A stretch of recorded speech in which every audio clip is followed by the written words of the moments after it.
Ready? Yeah. All Hello, good. everyone. Good. Hi, everyone. Welcome to the last day of the WOW event. We have an exciting agenda for the next 2 hours. And we're going to start with Andy Burns and then from Blue Prism, and then we'll have Tracy Dixon come in around 12:45. And then Snehal Antani from Horizon 3 AI around 1:25. My name is Sandra Paris. Together with me hosting the event for today, I have Ryan Barras, who is our programming director, and Rob Valdez, who is our president.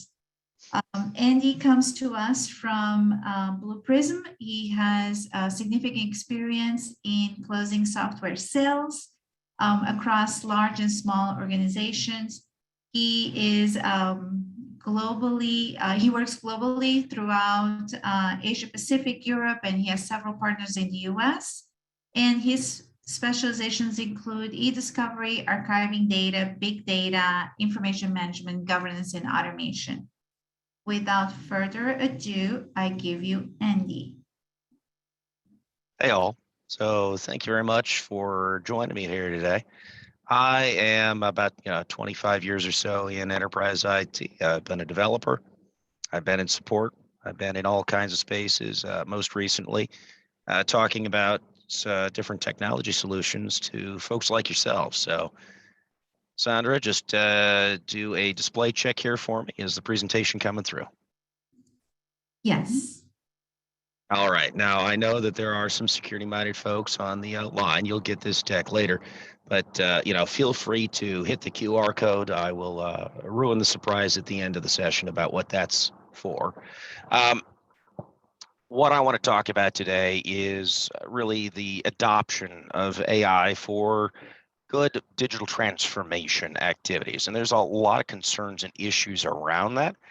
And, a colleague of mine said that this was a better quote than the one that I usually use. So, old Voltaire quote, if you wish to converse with me, define your terms. And really, fundamentally, it means, what is AI, right? 5 years ago, it was big data. 5 years before that, it was something else. If you look back at, say, the 2000s.com boom, who thought Amazon.com would be where it is today? So really understanding what the concepts are you're looking to leverage and how you're going to implement them is what we're going to talk about. And there's going to be some discussion around where they work, where they don't work, and why they don't work. Now, as we go through, Sandra is going to be my assistant on the sidebar. She has the Q&A channel open. So as you have questions, feel free to throw those over to Sandra, and she will proxy those up to me as I take breaks and forced to breathe in between slides. All right, so my version of the slide is a joke. Why is AI like teenagers talking about sex? It's because everybody wants it. Nobody knows what they're talking about. And in reality, that applies to a lot of concepts. You walk into a business board meeting, and AI and ML are very common asks. I was in a meeting this week with a couple of line of business owners from a large manufacturing firm over in St. Pete. And they want AI and ML and everything. And reasonably so, right? They see the opportunity, but they can't clearly define or understand exactly what aspects of AI or ML that they really want. In terms of where this is going to fit within a larger digital enterprise and transformation conversations, where can I transform my business with AI or ML? I come from Blue Prism. Blue Prism is an RPA vendor. We founded the space because we saw the value in it. If you think of RPA as a third type of workforce, then it should come to quick understanding that bringing advanced intelligence to your automated workforce is going to be helpful. And the nice thing is that if that advanced AI capability can collaborate with your human workforce and interact with your systems, it can do the boring drudgery that you don't want to have your staff do. You want your staff helping customers, driving value in the business, transforming and solving problems. So, it says it right there. What can be transformed within an organization if accurate, efficient, auditable workers were available in mass, and not just workers who can key data from A to B, but make decisions about what data to key from A to B or why they should move that data around. So really, fundamentally, what we try to do is use AI and ML within a strong control framework and not just let the business say, I want a pound of AI to make this part of the business run better. Well, it's like which AI and why a pound? So own the fact that you've got technical debt, that there are systems in the environment that aren't going to get updated, that you have to be able to integrate in with that 40-year-old mainframe. And you can't put AI straight into an old 40-year-old mainframe application. So how do I bring AI to a platform like that without having to completely re-engineer it?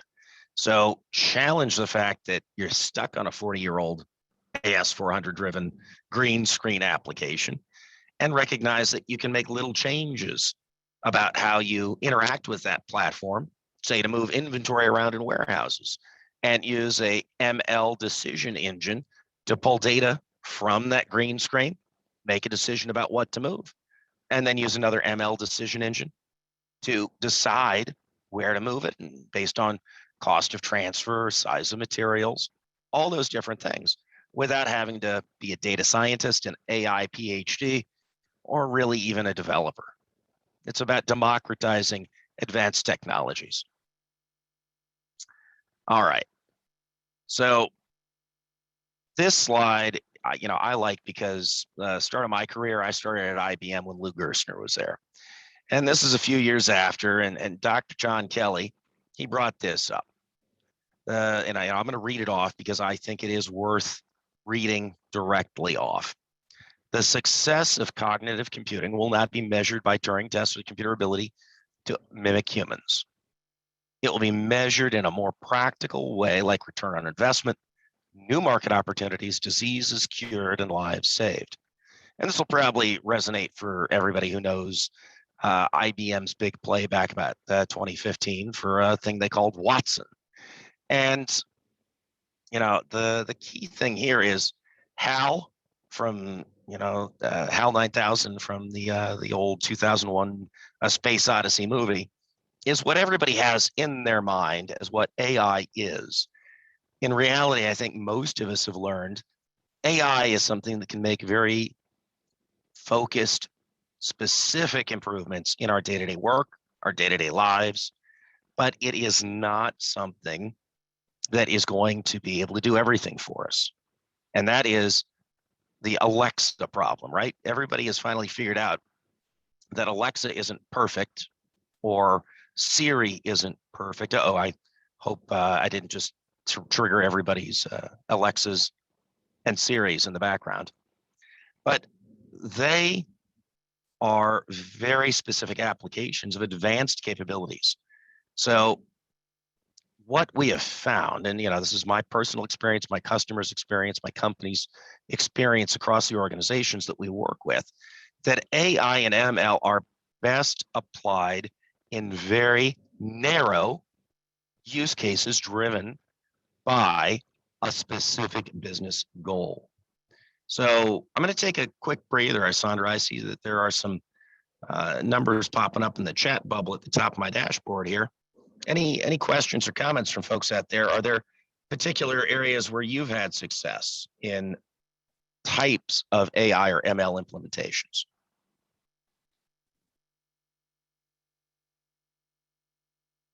Andy, one of the questions that they're asking is what is ML? So we have tried to everyone, but maybe you want to expand on it. Absolutely.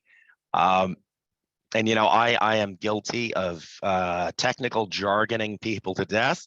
I got called on it in a customer conversation earlier this week. I was using the phrases NLP, NLU, and NLG, assuming everybody in the room knew what they meant. And now I've done it with ML.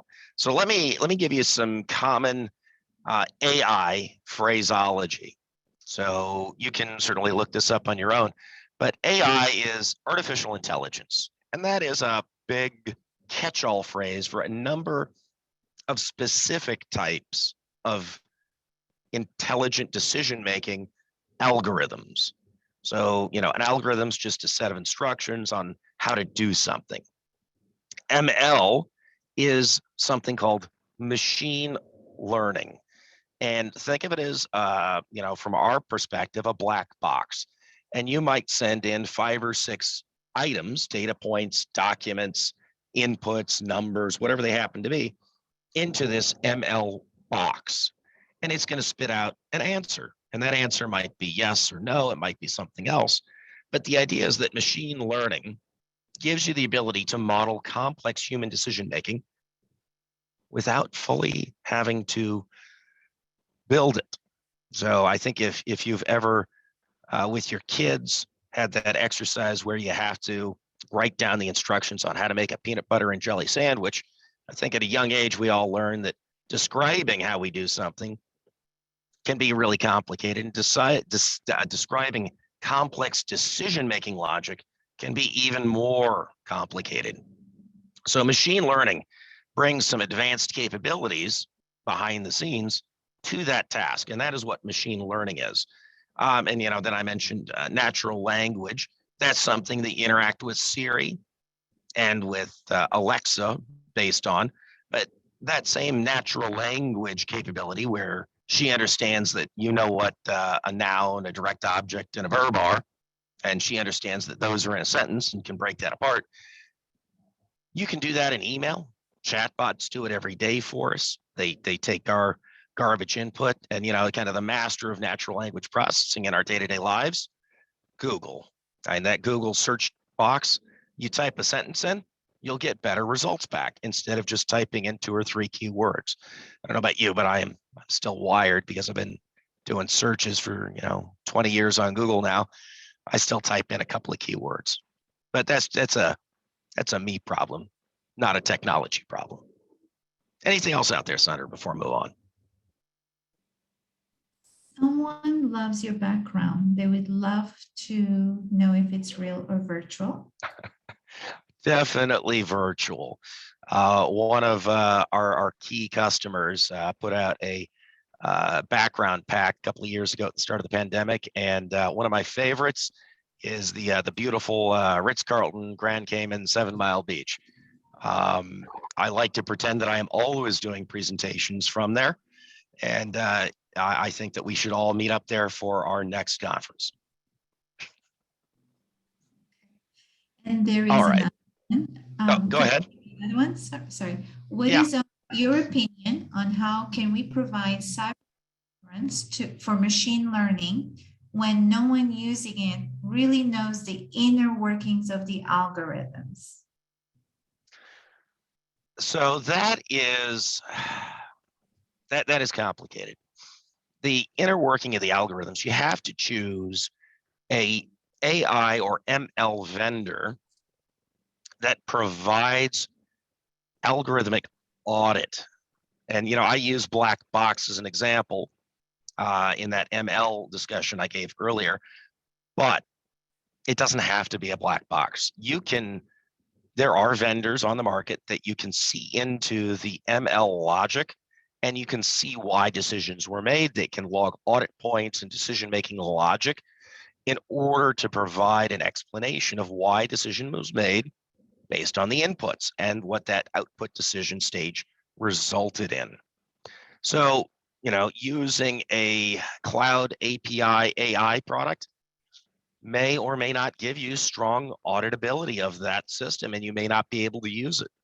And again, I'm not trying to plug my company, but we've tried and we have partnered with a number of ML and AI vendors that provide insight into their decision making, what that AI component, the ML system, is doing. And we have thought that, that's pretty good. But again, based on what you're about to see in the next couple of slides here, we thought it wasn't quite good enough. So we went off and, got our propeller head PhDs to build something that was more a little tightly coupled to what the customers we were dealing with were asking for in terms of a no-code machine learning decision engine that actually had full auditability of the decision-making process in that black box. So, fundamentally, if you can't explain why a decision was made, then you're opening yourself up to risk. And whether that's a decision about shutting down firewall ports because of anomalous traffic arriving from St. Petersburg, or it's because a bunch of data scanned over, documents scanned over to a data processing system were very noisy and threw some weird OCR results out, you have to explain those decisions to somebody eventually. So being able to get all the audit points and being able to explain it is mission critical in any AI implementation of any scope or scale. All right, Sandra. I'll stop here for another breather after a couple more slides so we can get some more questions out. But I'm gonna basically do a comparison of a couple of years worth of survey data. So this is before the pandemic and then the first year into the pandemic. And going into the pandemic, 50% of companies in the McKinsey survey quoted here were looking to implement or had implemented AI in at least one business function. 32% had misperformed based on overhyping of sales claims. And 50% were generating some type of measurable process improvement. Well, the problem you run into here is that year over year, it went from 2020 to 2021, they were at 50% of organizations using AI or looking to put AI in immediately to 48%. And I'd fully expect that it's going to continue to slide until people trust AI. And it's fundamentally a trust issue. And that's why I keep talking about being able to explain what happened.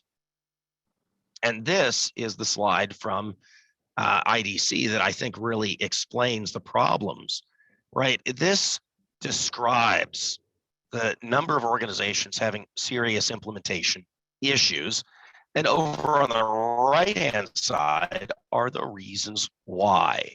So these are the top 10 things that you see organizations having run into their implementation with problems around for these types of artificially augmented enterprise transformation activities.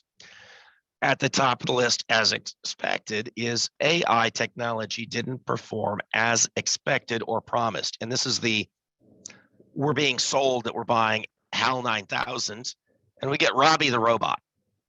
And that's great, but Robbie runs on vacuum tubes and I want something that is a little more advanced. So being able to temper expectations that AI is not your end all be all, it is a way to get to a business value is absolutely critical. But you look at some of the other things, unrealistic expectations, that jives right in with didn't perform as expected. I can't help the fact that you didn't have the necessary data, but if you think about that in the upfront area, well, why didn't they have the necessary data to implement the system? And it's probably because there was insufficient value analysis performed on the proposal prior to the implementation cycle kicking off. If you can't get to the data, why would you implement an advanced technology? Even if it says that it can solve all the problems in the world, if it needs data to do that and you can't get the data into the system, you're doomed to failure from the onset. There's certainly a number of other things in here. So as promised, Sandra, a couple of slides on, if anybody has been, chiming in with issues they've seen, I'd love to hear them.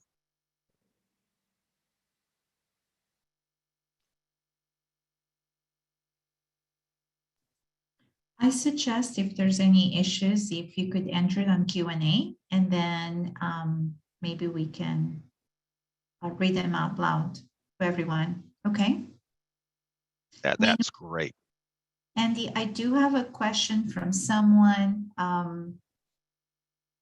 Basically, they're saying we need an AI for the AI. Have people tested AI to test AI? So, right? No, and it's a perfectly valid question. From my perspective, AI is something that is going to take care of a discrete task in an enterprise business process, right? You're not going to buy an AI component to take over your end-to-end procure to pay process. That's, you've got something implemented, you've got your accounting systems. You may even have, some document imaging processes already built in. Where you might bring an AI component in is to identify what is and isn't an invoice in your images. One of the classic examples that I've run across is, a restaurant chain with thousands of locations has multifunction printer scanners in all their facilities, and they send in, a couple dozen invoices to headquarters to be processed and paid every week. Well, there needs to be a vendor in the system. That's not really AI. Can you set up a chatbot AI to onboard vendors? Absolutely. There's a point AI where you have a conversational robot in a chatbot framework that helps you with that. Well, once you have them in the system, you now need to tie those back to any open purchase orders. Well, those purchase orders might be in an older system, and that's fine, but an AI system isn't going to do that. A more basic robotic worker giving some fixed rules can go purchase orders back to the invoice details, and that's fine. Those documents that get scanned to headquarters, there's another opportunity for AI there in identifying, what's the staff rota that accidentally got scanned and sent to us versus what is the actual invoice, and is that invoice a valid vendor with a valid purchase order, and does the purchase order amount match the invoice number, and do all the line items add up on that invoice? That's a very narrow application of machine learning to identify documents and OCR, which, again, OCR, I think most people wouldn't consider AI. It's been around for 2 decades, but optical character recognition embedded in an AI-driven document analytics platform is something that's very popular. There are several vendors that specialize in that and do nothing but. But again, that end-to-end process is something that you need to be able to model, understand, and control every step. You can't just have a robot onboarding new vendors. You need to make sure that those vendors are insured, that the insurance is active. So you need to have somebody potentially make a call out to that insurance company and verify it is real and not just something they make up in MS Paint and Word documents on their desktop. So, again, AI, ML, whatever it happens to be, whatever that buzzword is, it's a component that gets plugged in to a larger business process to optimize the results. It's not typically there to go end to end. So do you need AI to run AI? No. Do you like AI in order to monitor AI? Yeah, that's a very valid use case. Now that AI is still going to need to be watched, but at some point, are we going to have AI all the way down? Well, ask me again in 20 years. My crystal ball is broken. But having deterministic systems monitor potentially non-deterministic systems at this point in time is what I see. So what does that mean?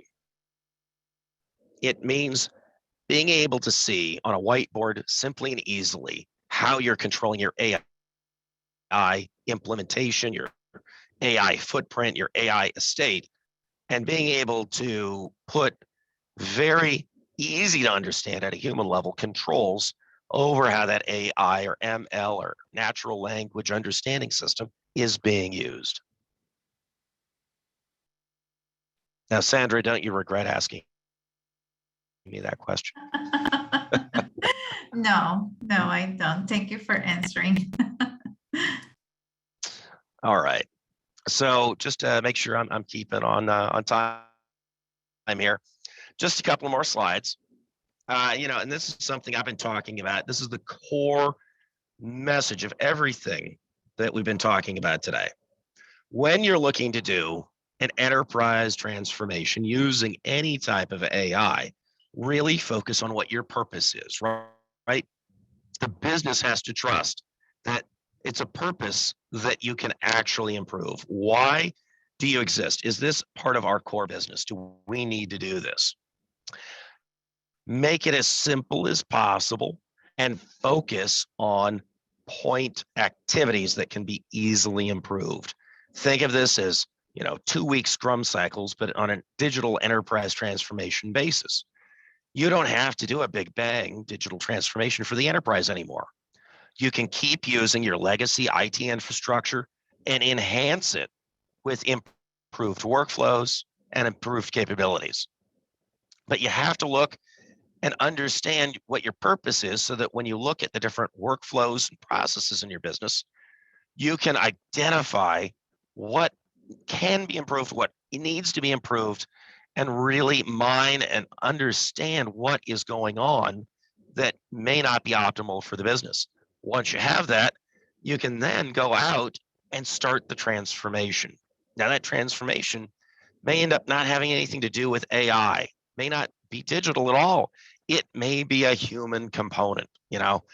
I know I'm terrible at filing expense reports. Well, the solution to that is for me to block off a time every week to go and make sure I do my expense reports. It's not an AI problem. That's a human problem. So, the fix sometimes isn't technology. Sometimes it's changing behaviors. And when you're in the process of digital transformation, it's, you're almost a counselor, a business counselor, trying to identify the correct folks to solve a problem, figuring out if it's a systems problem, a digital problem, a human problem, a me problem, or if this is a problem that can actually be addressed by one of those types of AI, and then implementing it in a controlled, auditable, provable framework so that you don't have to go back and second guess how it works. An example here is the application of structured and unstructured AI within the UK National Health System. So, you can read all the numbers at the bottom, but the key thing here is that they used a combination of several advanced AI components, as well as, in this case, I'm going to ruin the surprise here, Blue Prism. So Blue Prism with robotic process automation gives a business user essentially a Visio drag and drop workflow that they can plug and play AI capabilities into. Now that can be OCR, NLP, chatbots, it can be machine learning components. In this case, they were using capabilities really focused on the AI requirement around address lookup and validation. They were having a lot, and this happens to a lot of companies, right? You get an address that's in your system that doesn't validate with the USPS, or in their case, the Royal Post, and you have to go back, revalidate, retweak it. And they also had a second use case, which was the on-site testing issue, right? So they wanted to send out emails and deliver messages physically to different individuals in their system so they knew that they were eligible to get COVID tests or COVID treatments. And then they had to book them in. Well, booking,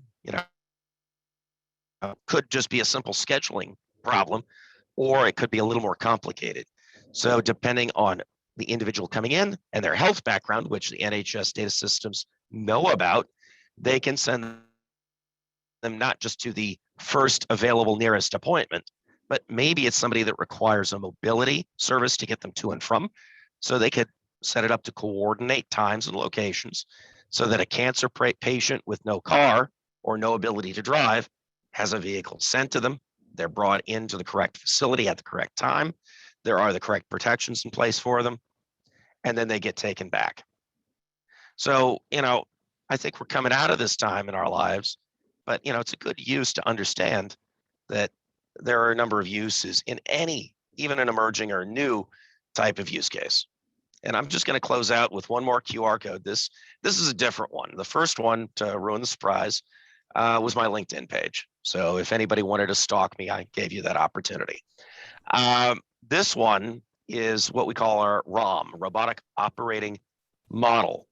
And this is a way to assure success in the deployment of robot automation in the white collar workforce.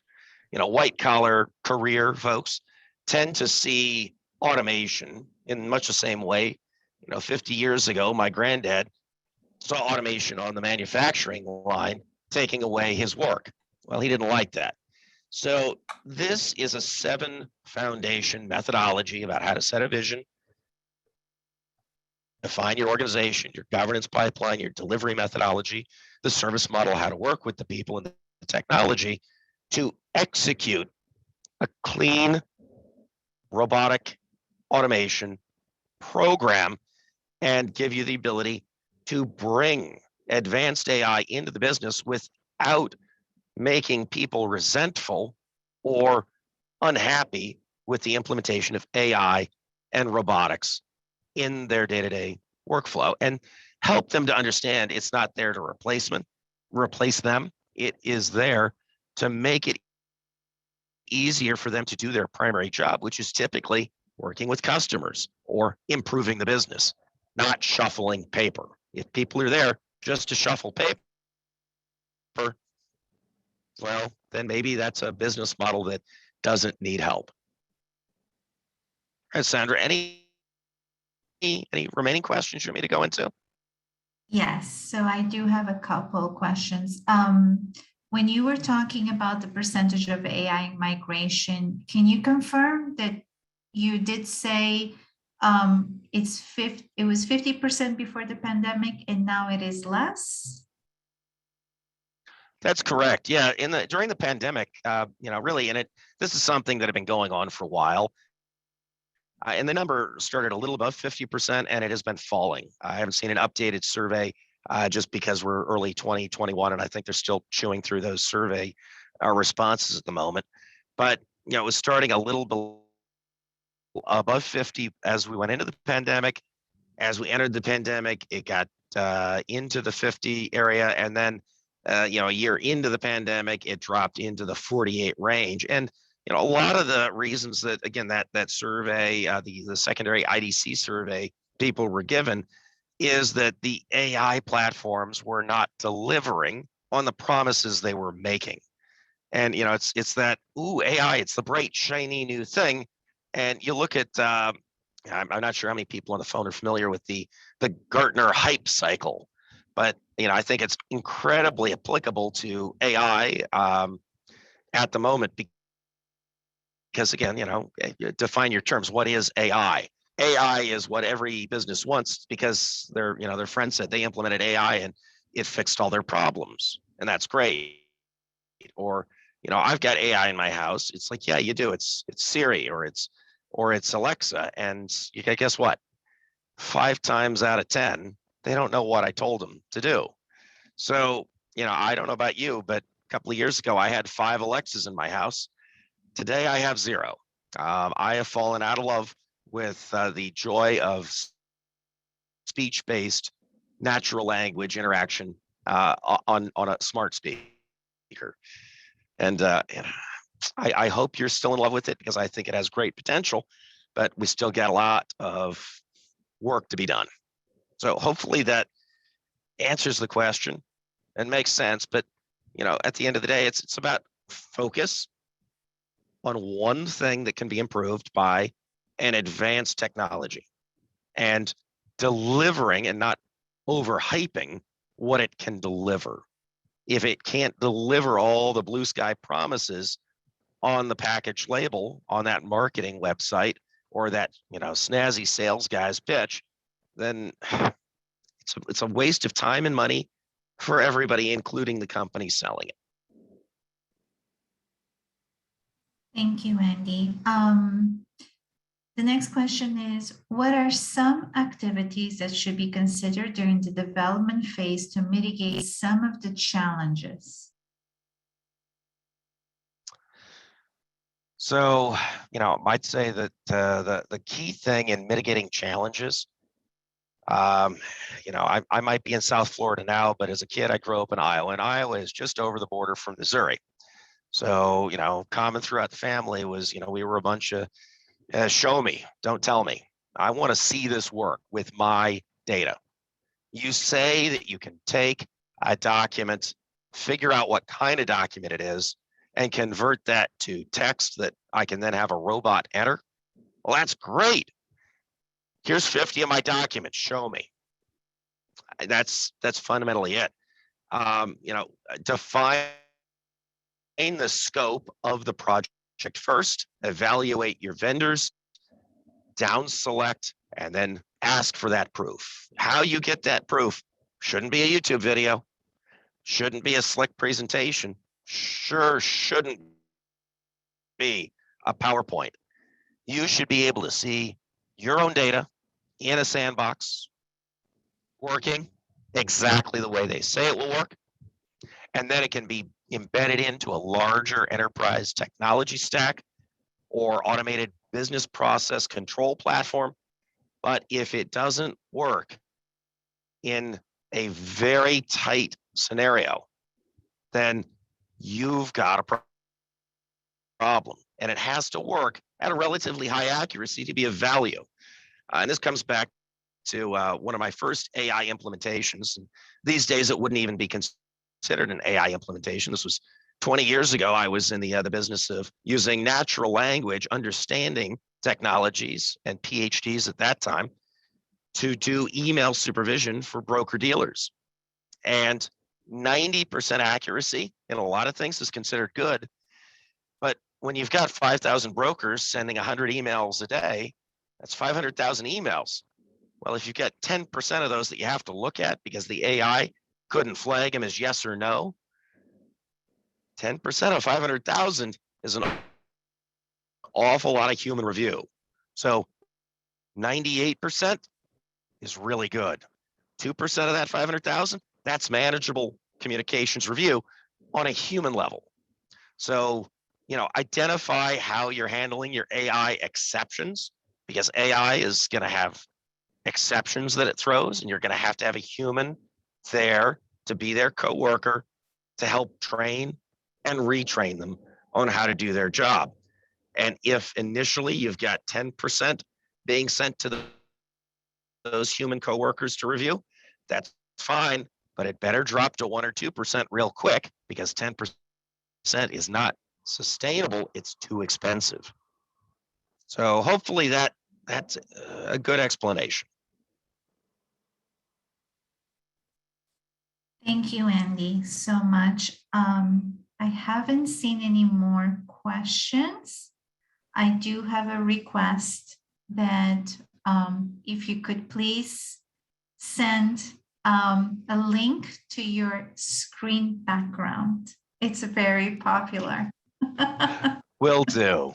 Happy to, folks. I hope you all get to join me in Grand Cayman at the Ritz on our next video conference. Thank you so much for a great presentation. I'm going to give just a couple minutes just to make sure that no one else has a Q&A or wants to type something. And then, no, thank you. I really appreciate it, all the knowledge that you have imparted. Okay. Well, and it's been a pleasure. The background. I think it's funny. Sorry. Thank you. Our next speaker is Tracy Dixon. Welcome, Tracy. Tracy has 20 years of experience. She's in automation, DevOps. She's a strategist, agile strategist with a passion for building automation and save time and money. She's been named UiPath MVP 3 years running now. and she holds several certifications. Tracy, welcome. Thank you for doing this for us. And I will give you to share the screen, okay? All right. Can you guys hear me okay? And can you see my screen? We can see you and we can hear you, yes. Perfect. All right, so at the top of the screen, you guys should see menti.com, that URL and the code. So if each of you would go to that website, either on your phone or on a desktop, and pull that code up, please. There's some interaction throughout the presentation. If you could go ahead and get that up and running and make sure you can get there. Tracy, I don't think we can see your screen at the moment. Yeah, you Let me can see it, reshare. Must have lost it.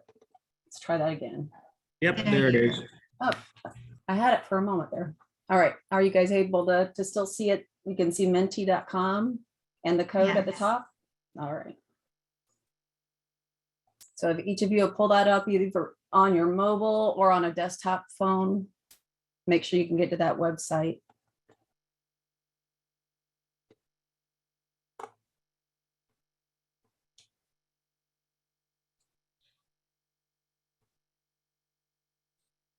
There we go.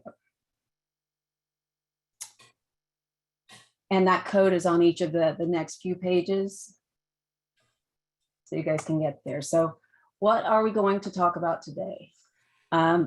First, I'll introduce myself a little bit further. We're going to get into just a high level on what robotic process automation is.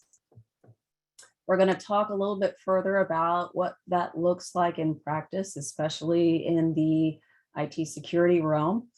And then we're going to dig a little bit into what RPA and artificial intelligence looks like. We're very, very early into that realm, very much in its infancy.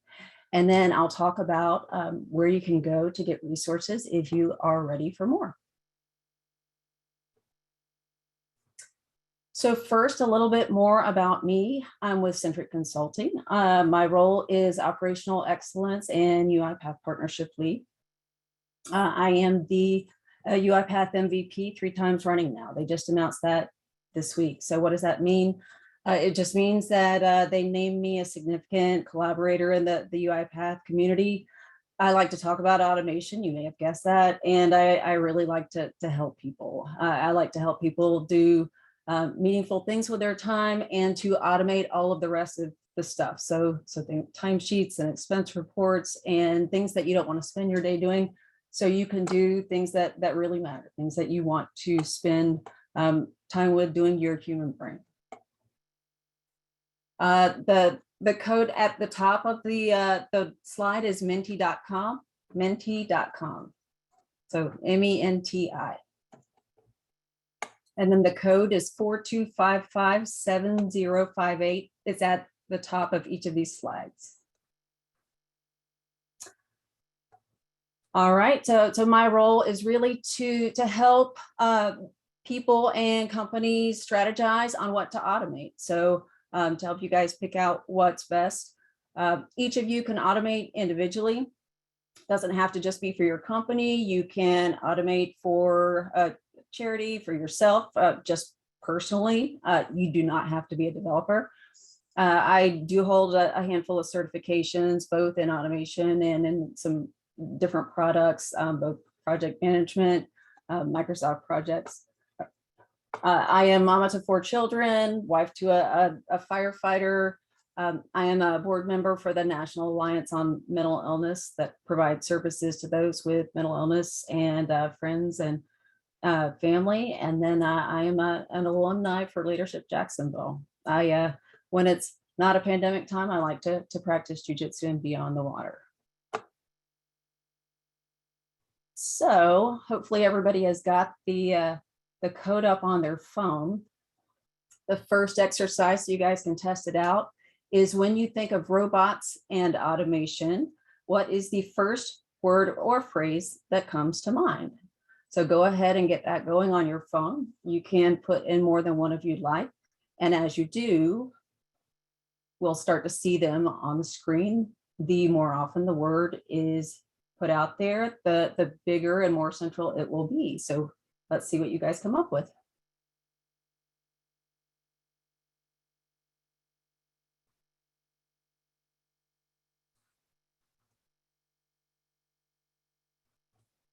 All right, vote early, vote often. We'll give it a few more seconds. Looks like efficiency, AI, artificial intelligence are the most frequent. Terminator, it makes it every time out there. RPA, efficient, quick, mostly good stuff. Well done. Saw hacker out there. Makes sense in the security community. Did I see a little world domination? All right. We'll wrap it up here. All right. Thanks for voting, everybody. So mostly positive stuff. I like how you guys think, but note there are always a couple of things that are a little scary, the Terminator and world domination. So it's important to think about whenever you might be implementing an automation project in your environment, especially if you're the person sitting in the chair in that department, or you have a group sitting in that chair, about the communication for the effort. Think through how that's being done. Some companies don't consider that communication beforehand, or may want to keep it quiet. The word always gets out, and the people sitting in that chair may be thinking world domination or termination, and they're probably thinking about losing their jobs. So the statistics actually say that attrition is much better, the employee experience is much better after automation comes about. We're taking away work that is not the best experience for that employee. However, people may really be very scared about what's to come. So be mindful of that and proactively communicate. Think about organizational change management and having a positive employee experience for those folks, and just be mindful of that experience for them. We want them to not be scared to death about losing their jobs. So what is robotic process automation? It's just the three elements. Robotic just means you're doing something just like a human. You guys know that the robotic vacuums, the physical devices, those are just mimicking the robotic movements of a vacuum, just like a human would do. Process is just a sequence of steps, and automation just means with minimal human intervention. So it's just those things combined on a computer. So robotic process automation on PCs or Macs. So just repeating human actions with a sequence of steps, typically automated. Sometimes it's alongside a human as well, like a digital assistant, but it's just repeating a series of instructions like the keystrokes and mouse clicks that you would be performing based on a series of instructions that a business team has provided us beforehand when it gets down to it. So the latest year that we have full statistics for in 2020, and for several years prior now, I believe since 2018, for all of those years, robotic process automation has been the fastest software subsegment, the fastest growth of all areas of enterprise software. So if you're thinking about putting something on your resume on LinkedIn, or putting something out there where you want to get contacted a lot, RPA is it.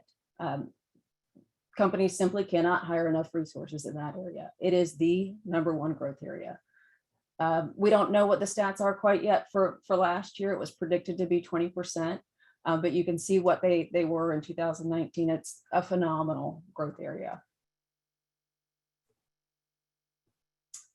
This is the Gartner Magic Quadrant for last year. The largest vendor is UiPath, the top of the Magic Quadrant. It's had the most significant growth and is the most sizable. The vendor that's actually moving most significantly behind it is Microsoft with Power Automate. Automation Anywhere has typically been the vendors that's behind it, but Microsoft is quickly moving up in this quadrant. So curious to see how it plays out this summer when the next one comes out.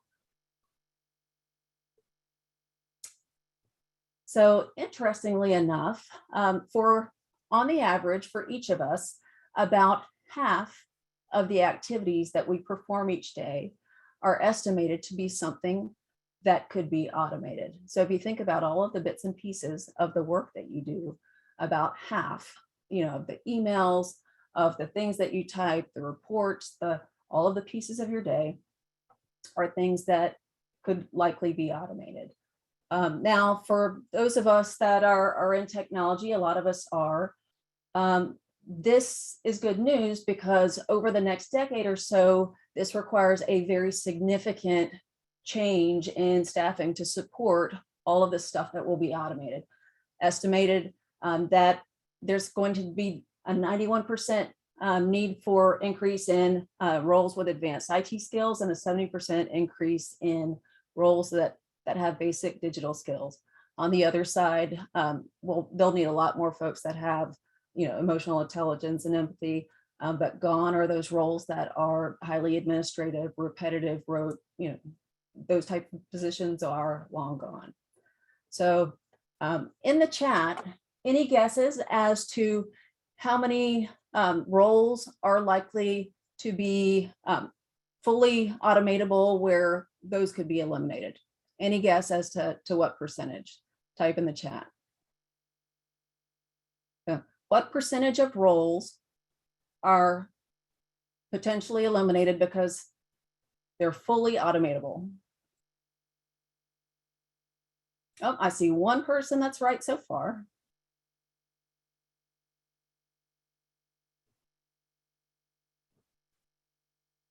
All right. Good guesses.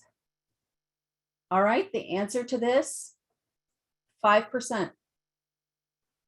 So if you think about each of our days and the work that is highly routine, repetitive, predictable, highly administrative, something that you could give instructions and that is not oriented to variable decisions, but based on a recipe, very routine, very repetitive.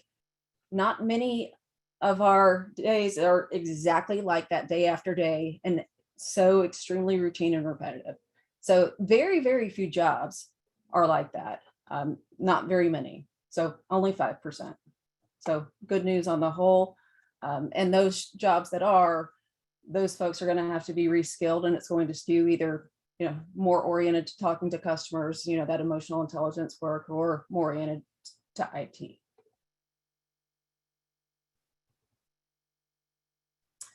So what are you looking for related to RPA? 3 R's. We're looking for work that's routine, so something that's regularly predictable, follows established procedure. Looking for something repeatable, so performed over and over and over again. And then looking for something rules-based, so follows a set of instructions, just like a recipe. You could hand it to your 12-year-old, and although it could follow different branches, branch A, B, or C, they could do it for the first time just based on that set of rules. So even better is if it's high volume. If it follows all of those things, but you perform it once a year, it may not be worth having to spend the time to actually develop it and automate it if it's not performed very often at all.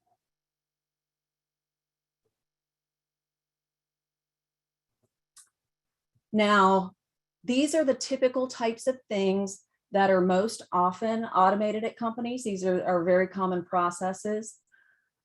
We'll talk about the IT services. These are the more typical things that are good candidates for automation.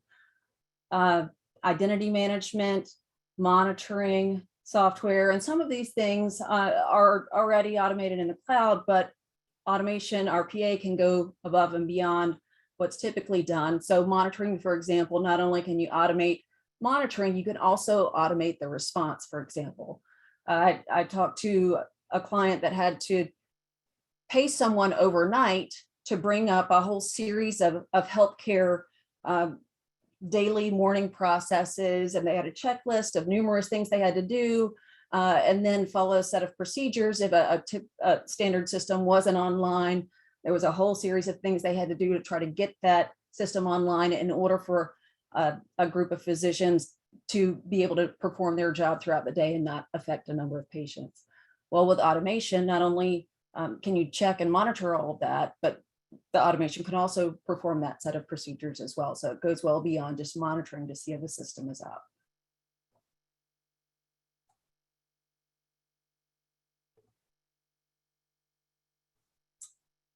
All right, so now we're going to get into the quiz portion of things. I have for you guys a prize. The number one prize, we're actually going to have two, are 2 Yeti cups from Centric Consulting. So 2 things. One, you want to get the answer right. It will be based on some of the content I've already talked about thus far, and then you want to pay attention because there will be quiz questions throughout. And then 2, the faster that you answer, the more points that you get. So speed does count. So make sure that you've got your phone out and you're ready. I'm going to go ahead and start the quiz. It'll do a quick countdown, and then be prepared to answer correctly. Here we go.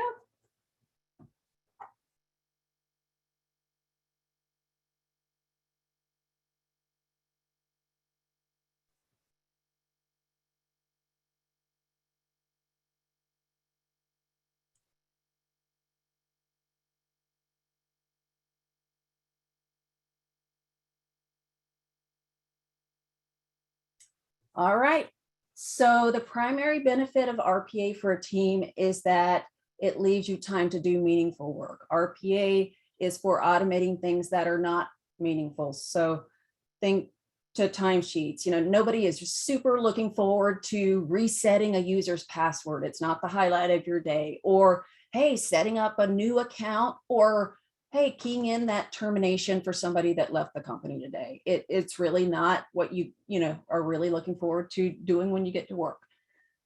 Whenever you're able to automate those things, you can then spend time on what's more meaningful.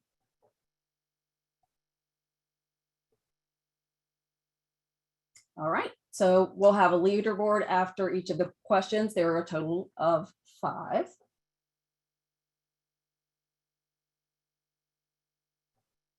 And our leader right now is Belle.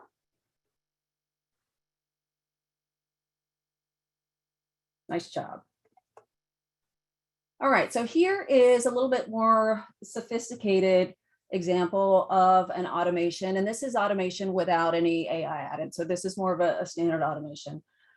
This is something that's created where a standard automation is looking for, so this is all API based behind the scenes.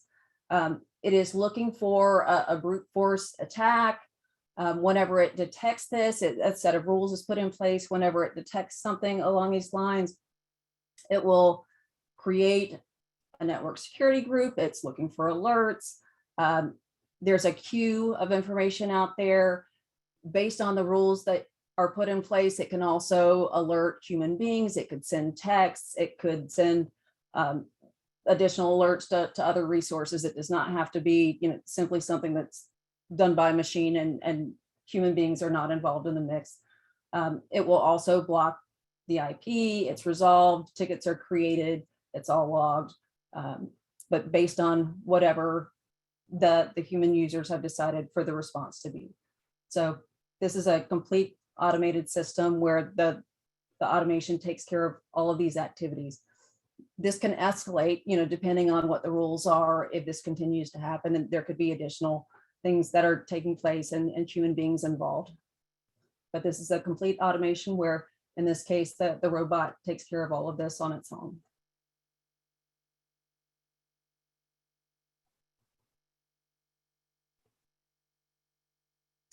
So why automate it all? There are a few reasons.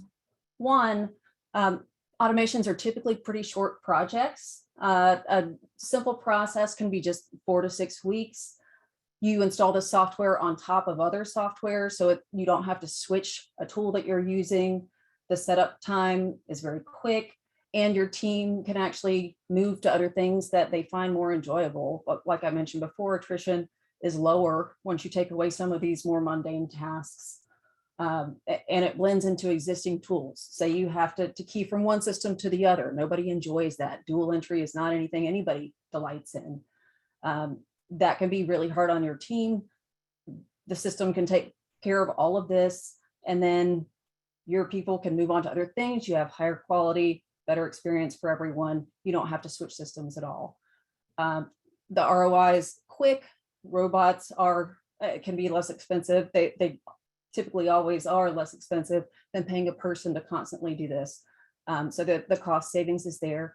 And then once implemented, they can run this unless the process changes. They can run quite some time, for as long as you'd like them to, without having to pay anything other than the cost of the license. So you're not having to pay for labor hours constantly. All right, next question. Get your phones out. We'll start the quiz. Question number 2.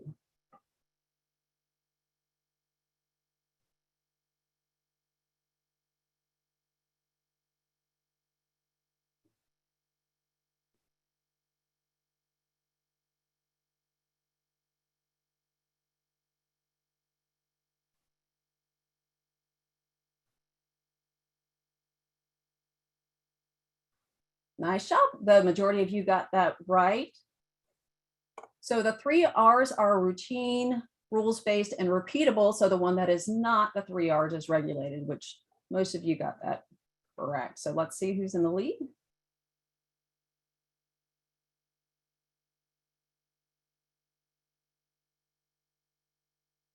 Looks like we have a new leader. It's Watson this time.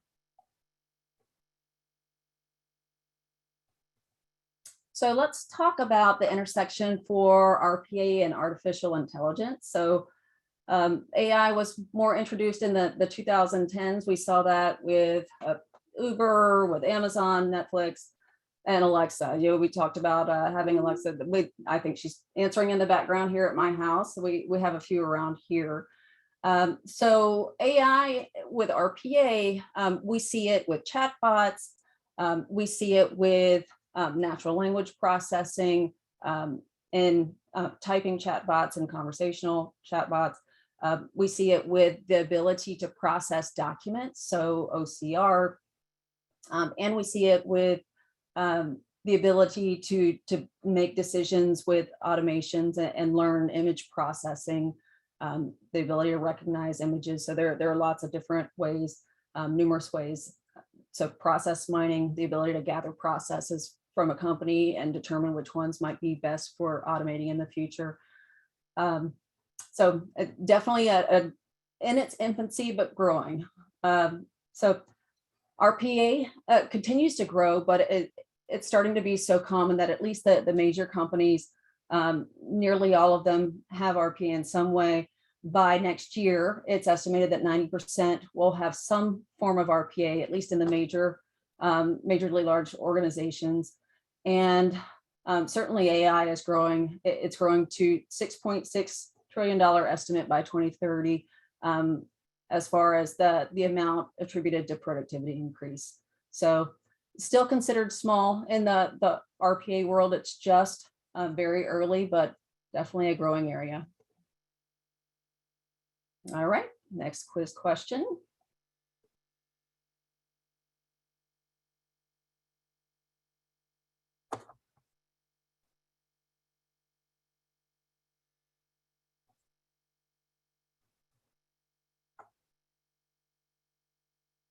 It's slow, I may have to reload it.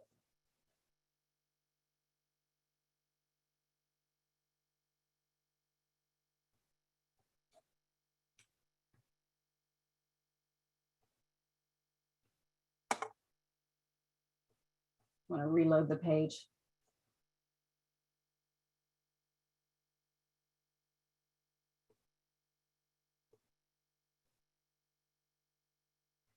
There we go.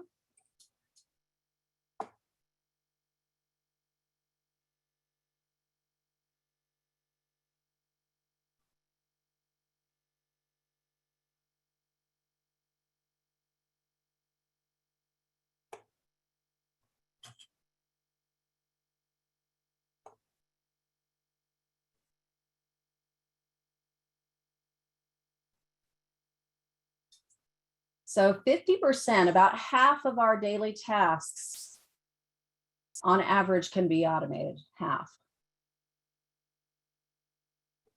Let's see where we're at for the leaderboard.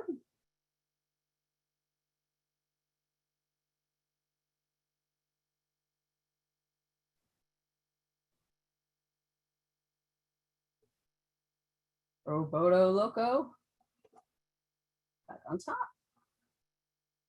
All right, so why AI? Well, with RPA, typically the process has to be very stable. So we talked about the 3 R's, so routine, repeatable, rules-based, so step by step, instruction 1, instruction 2, very routine and standard. Well, AI gives you some opportunity for things not to be so predictable and standard as before. So if you think, an invoice, if it wasn't everything in an exact place every single time previously, well, in RPA at standard automation, that would have failed before if things weren't precise every single time. With AI introduced for document processing, that won't necessarily fail. It allows for adjustments. It can read the word invoice, look for it elsewhere on a page. So that's where we see unstructured data and uncertainty and variability. AI allows for it to look for invoice anchored other places on a page and allow for those differences. So very different than it used to be. So variability to the rules basis, and it learns from what it read previously. With OCR, it allows for handwriting, manual handwriting, for example. It can assume what a letter is in between, even though it may not be able to read it based on the other letters that it knows, where perhaps would have been misspelled before. It will correct that based on what is read in. So that the AI engines that read in will correct that all on its own before. And what I've seen, even in pencil, handwritten documents in pencil come out primarily all accurate. So it's pretty amazing, where there was no way that was even at all nearly possible before. So, and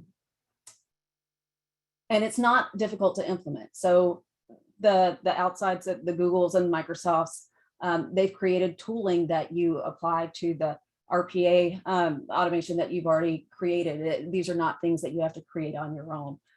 There are already things that you can apply to an automation that's existing where it's not difficult to implement. So definitely something that is not unachievable for the everyday person. Even those of you that are not technologists, there's actually a more business-oriented version of automations that's for the everyday user. And the tooling is actually free for everyone. So here's some examples. The inner circle, the copy paste, emails, moving files and folders. This is what the previous world of RPA was about. Now AI combined with RPA opens up the rest of things. Speech to text, chatbots, classifying emails like sentiment to tell whether or not a customer emailed about something negative or positive. So very much different than what the world was before AI.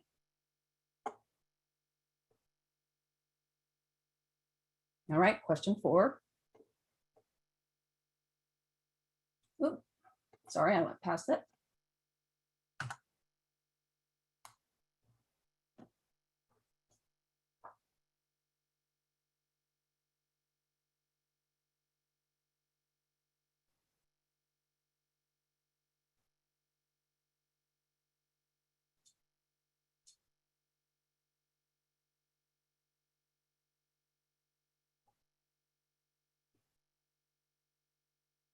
All right, you guys, the majority of you got that correct. RPA is robotic process automation.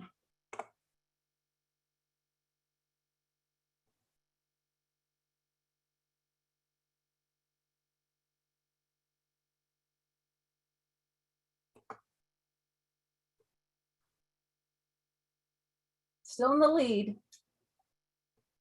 One question left. So I'll briefly cover this demo. This is actually out on YouTube where you guys can, there's 3 or 4 minutes that you're welcome to look at on your own. But in this scenario, someone created a tripwire at their home.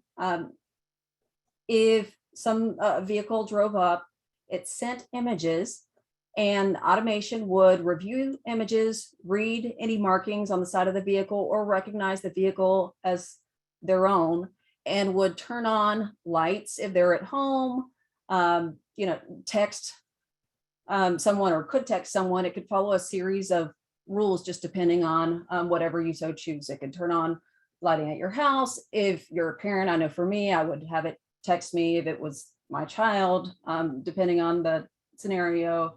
It could do any number of things that security based. It could open doors, that type of thing. You could have any number of responses. It could allow a delivery person in if it said Amazon on the side, that type of thing. But a whole series of events based on whether it recognized the image as one of, the Amazon truck, that type of thing. But this automation is actually out on YouTube, and it is in the deck that I provided. So you guys will have the link along with it.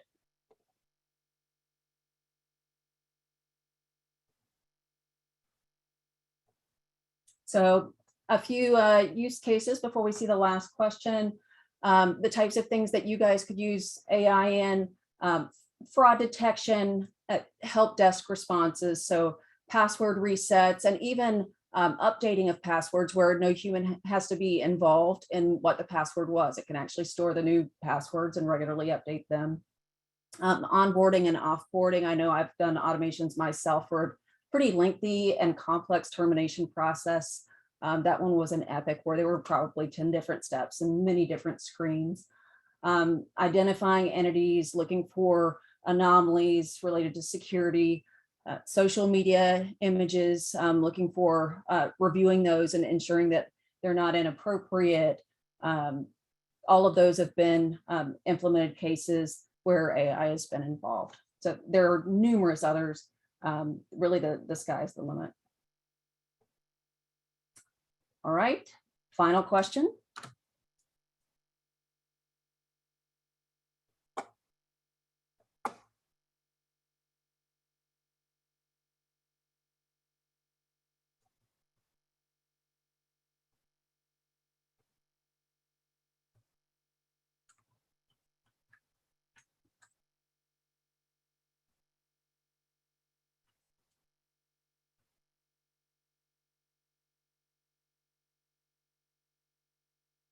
%90 of large companies will have deployed RPA by 2023. So let's see if that changed our leaderboard.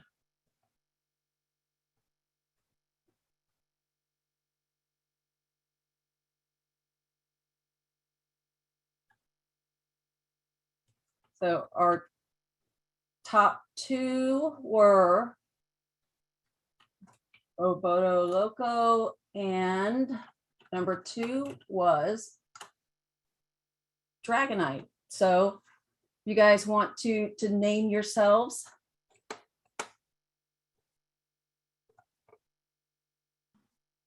I'm sorry, Tracy, who was number 2, please? Dragonite. Dragonite. So this is so Brian C was Dragonite, and then Roboto Loco. So if you guys want to know anything further, UiPath does have the tooling and a whole community available of resources. You don't necessarily have to develop. You can just learn more about RPA and AI. There's a whole series of courses, videos, all of it's free. Both the business side of the tooling and the technical side. I'm happy to talk further. So all of the resources are there, and the slides will be made available afterwards. So any questions? And then Roboto Loco, if you could make sure to identify yourself in the chat so we can make sure to get your prize.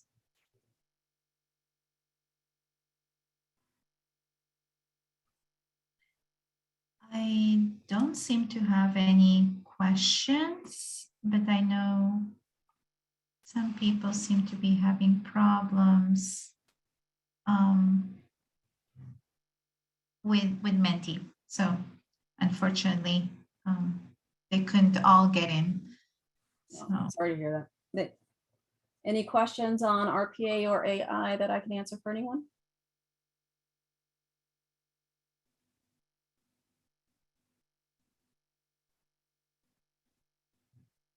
no, it looks like, thank you, Tracy, so much.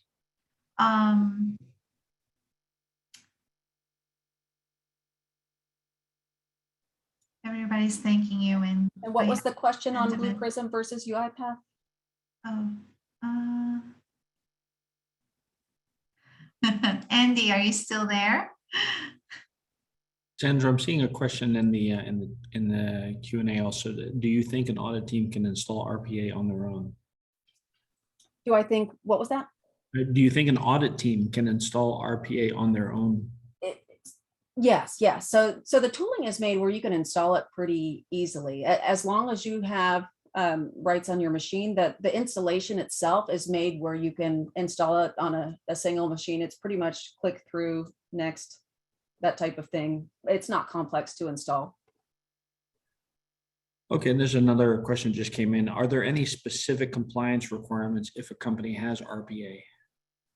So there are always going to be compliance requirements. So it depends on the company. So the tooling itself meets a whole host of standards. So HIPAA compliance, SOX compliance, that type of thing. And all of those details are online. However, if you're going to put something, say, in an enterprise environment, you do have to meet some certain standards when you develop. For example, you could put a plain text password in your development and blow, those requirements out the window. So you do have to adhere to some best practices, but the tooling itself has the ability to meet all of those. So there's plenty of information on best practices to follow when you develop, but as all of that information is available online and in the training as well, they do go through best practices that you should follow. So there's definitely, it's something I can provide and we could talk about further. You should make sure to adhere to those, but the tooling makes it easy to do that.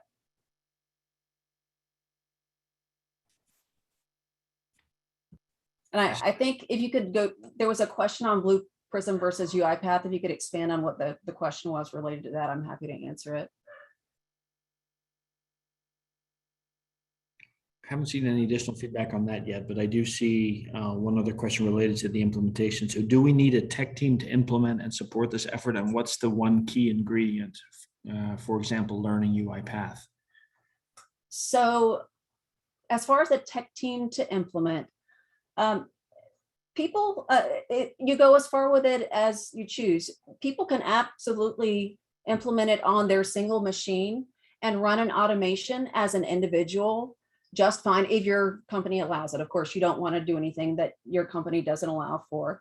But it is something where you can automate, say, the reports on your individual machine just fine. It does not have to be something where you're automating enterprise systems. If your company allows for that as an individual, what we would call a citizen developer, it's absolutely fine.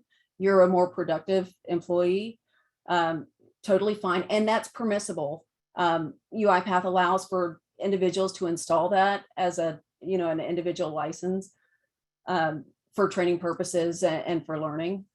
So that's perfectly fine to implement as an individual and to train on it, that type of thing. So as far as the secret, as far individually, I think that the secret is to not be scared of the tooling and to go out and learn. I think it is important to go find some cases that are key to you and to run with it, to not be scared and not be limited, thinking that, I can't go further because I'm not a developer or I'm not, XYZ. The tooling is made. There's a, business version of it and a technical version. It's made for everyone to be able to use it. So you're only limited by, your desire to run with it. And Tracy, the person who asked about Blue Prism versus UiPath, he clarified, and it's which do you think it's easier to implement? UiPath is easier to implement. The last time I checked, Blue Prism had a very limited trial version that was only I want to say 30 days or 60 days that you got to train on it.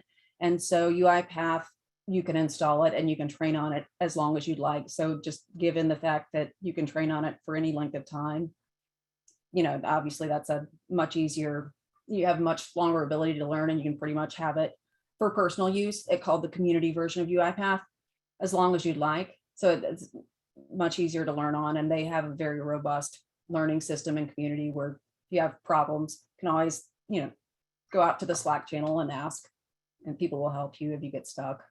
I don't think Blue Prism has anything similar.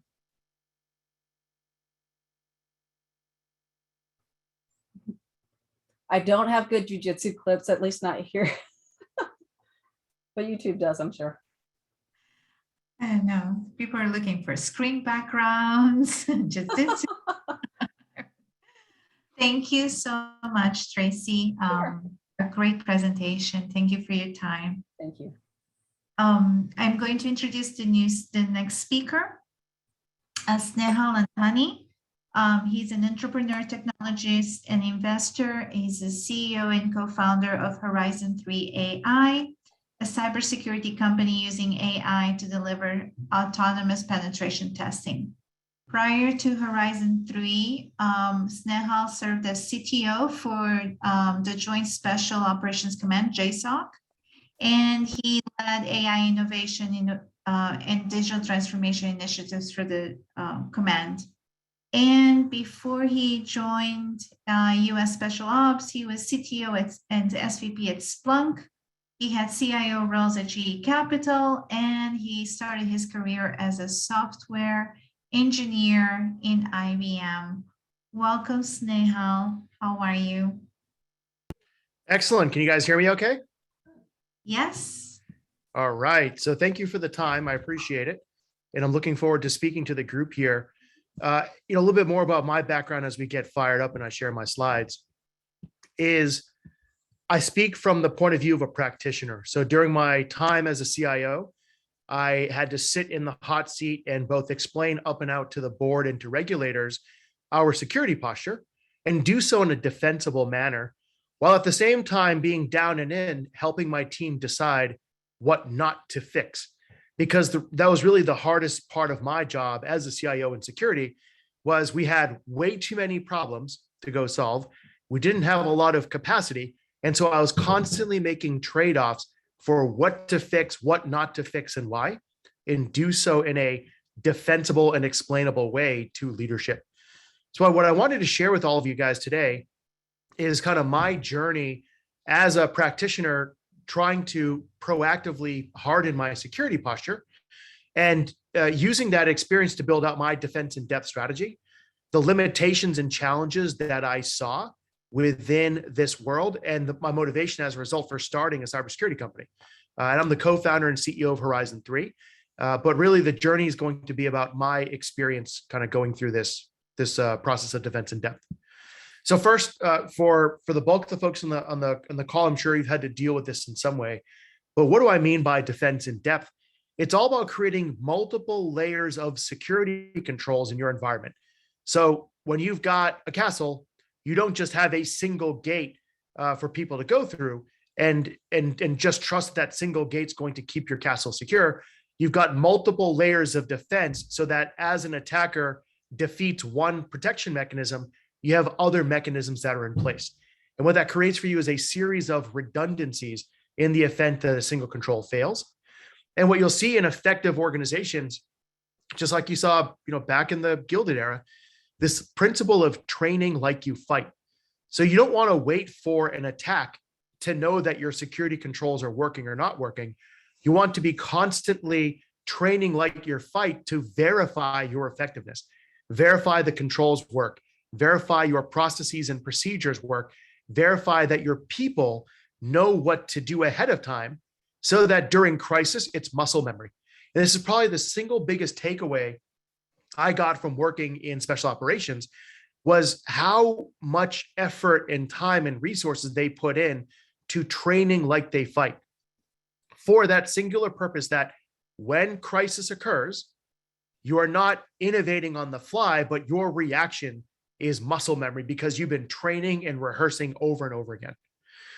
So that's really the principles that I've seen be successful. In addition to the broadly accepted security principles around, first, attackers are going to get in. It's inevitable. There's just too many doors and windows in your environment for them not to get in. And so while you want to have robust perimeter security, you really want to build a security strategy around assuming the attacker will gain initial access. And how can you focus on stifling their command and control so that they cannot establish command and control, being able to detect and stifle lateral movement, and being able to detect and stifle the exfiltration of data or whatever other objective the attacker is trying to achieve. The second broadly accepted principle is being able to proactively find, fix, and verify your security problems and harden your systems before the attack versus trying to be reactive post-mortem to harden your environment. And then finally, I talked about the need to train like you fight and drill and exercise your security team and the IT team because they go hand in hand prior to the breach. Your breach should not be your quality assurance process. You should have vetted those issues ahead of time so that the breach is smooth reaction, not chaotic, not under crisis. And by the way, as you guys have questions, feel free to drop them in the chat or key the mic, and then I'd love to address them as we go along. So I'm going to give you two stories of porous defenses, if you will. The first, and the tagline here is, my endpoint detection and response should have caught that.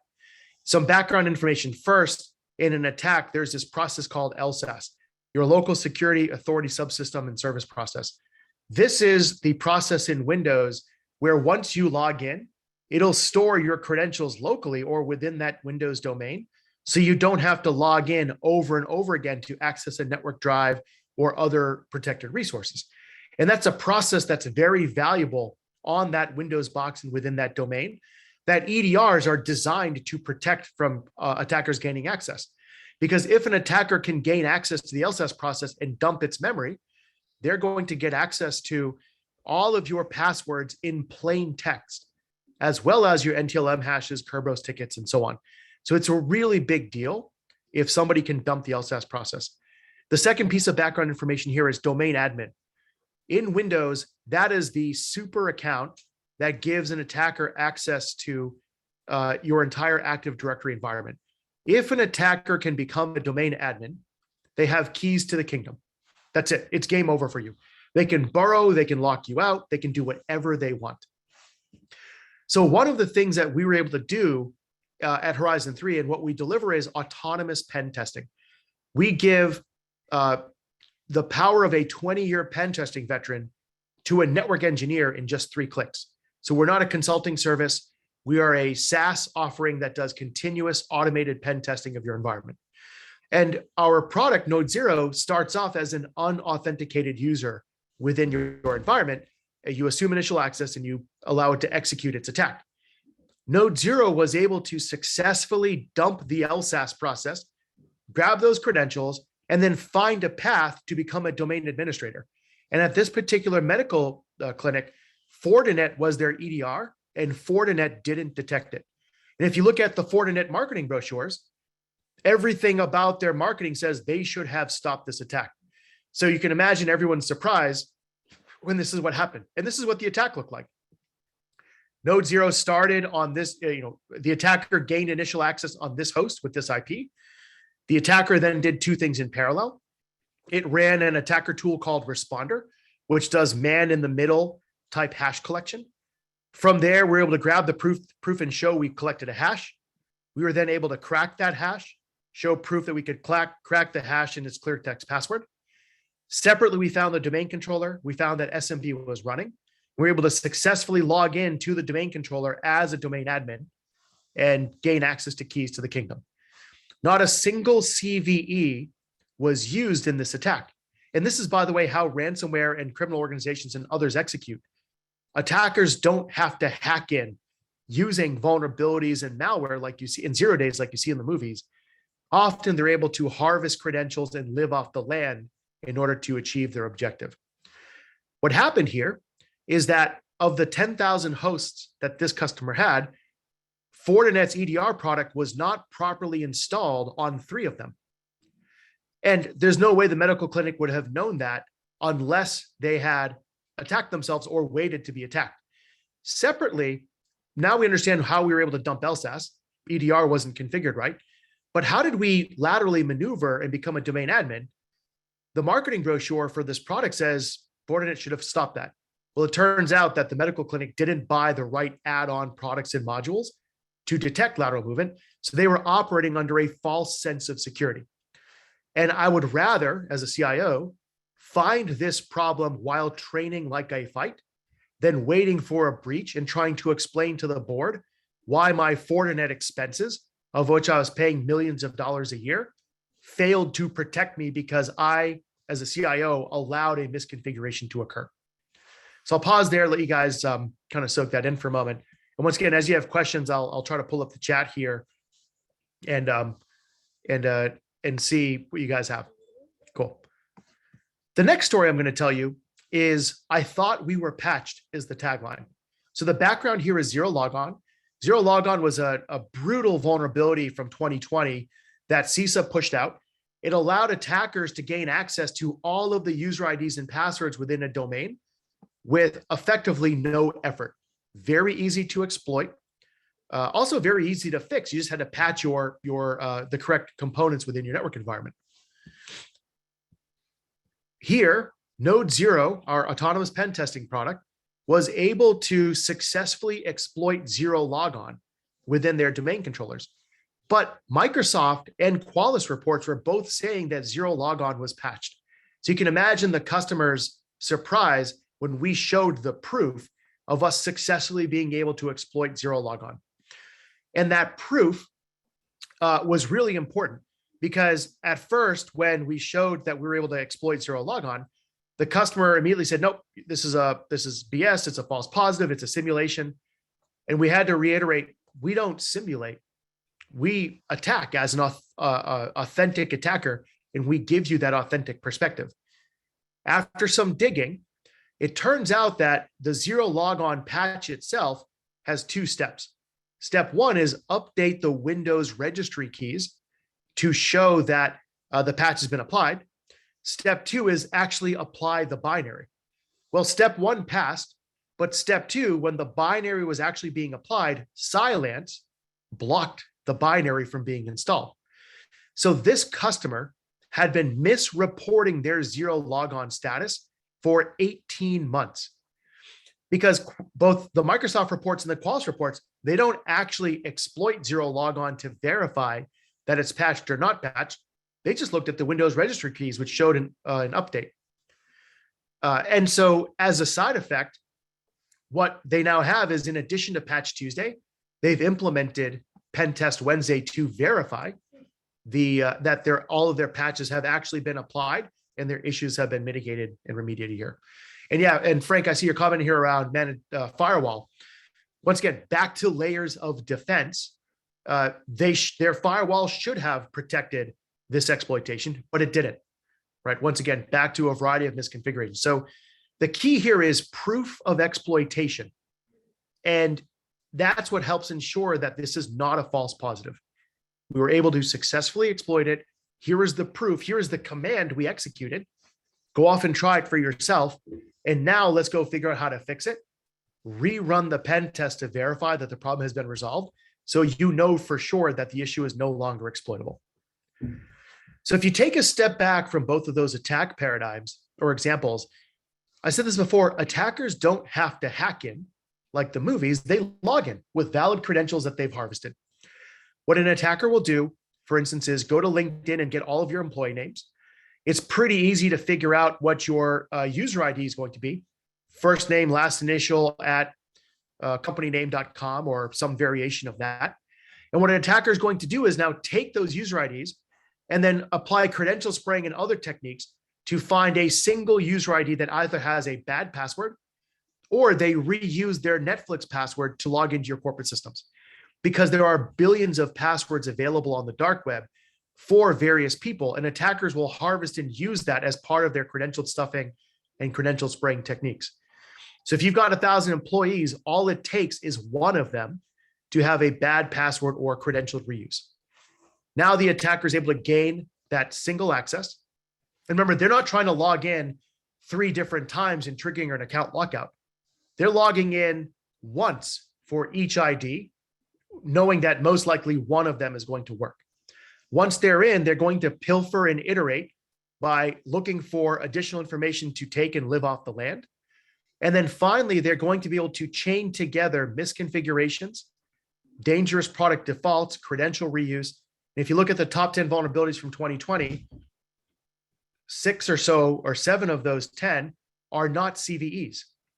They are misconfigurations or dangerous defaults that an attacker is able to take advantage of. So no CVEs or malware is used in this attack, which means your vulnerability scanners cannot tell you that you're vulnerable to this or not, this credential attack. Endpoint detection response is not going to detect it because there's no malware that was used. So my question that I struggled with as a CIO is, how quickly can I detect this? And how do I know? That was the big struggle that I had when the board would ask me, or the regulators would ask me, and I show them beautiful PowerPoints of our posture. It's outstanding. How do you know? And the answer, unfortunately, at the time was, I'll only know once I've been attacked and I show you my response, which just wasn't cutting it. Train like you fight, find and fix these problems before you get attacked. Final part of my challenge as CIO I mentioned earlier was deciding what not to fix. So here's an example of SMB signing not required. This is not a CVE, this is a misconfiguration. By default, the CVSS score for this problem is a low. So for me, with my CIO hat on, I would have never paid attention to this issue or remediate it in any way, because it's a low. I've got enough on my plate. But this misconfig allowed an attacker to harvest 19 credentials, including domain admin. It enabled local admin access, it enabled access to a bunch of databases. Because of that context, the score shouldn't be a low, it should be treated as a critical. So context matters in deciding what to fix and what not to fix, because a low for someone could be a critical for someone else, depending on what that issue enabled. But it's not a critical everywhere. So in this example, there are 7 occurrences of this misconfiguration. But in 4 of those occurrences, it did not enable the attacker to achieve a critical impact. As a result, I can now defensively explain to the regulators and auditors, hey, I don't need to fix this in 7 places. I only need to fix it in 3. And here is the proof that is defensible and explainable for why I can decide what not to fix. Because once again, as a CIO, if you decide not to fix something, you're effectively accepting that liability on behalf of the company for not fixing it. And as we saw with SolarWinds and other companies, there are personal lawsuits and civil litigation now being applied to the CISO for their decision to not fix something. So what you want to be able to do is decide where to apply your precious resources so you are fixing the problems that truly matter. So with that, take a step back again. We talk about layered defense, and we all feel pretty comfortable in, I think, understanding the sequence in which to build your defenses. At the bare minimum, you want to fend off the bad guys and not be in the news. You're going to invest in perimeter security or EDRs, data loss prevention, and privileged account management.